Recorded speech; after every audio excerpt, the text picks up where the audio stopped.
দেখো, এই ঘরটা কিনেছিলাম বিশেষ একটা কারণে। 3 দিন জন্মদিনের উপহার, মানে মামামের জন্মদিনে মামামকে কিছু একটা উপহার দেব, তার জন্যই কিন্তু এই ঘরের মধ্যে টাকা জমাচ্ছিলাম। কিন্তু মামামের জন্মদিন তো হয়ে গেছে, তখন আর এই ঘরটা আর ভাঙা হয়নি, কারণ ওকে যেটা দিয়েছিলাম সেটা আমি নিজের থেকেই দিয়েছিলাম।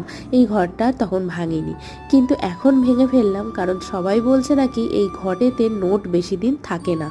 আর কয়েন হলে থাকবে, কিন্তু নোট হলে নাকি নোটটা নষ্ট হয়ে যেতে পারে।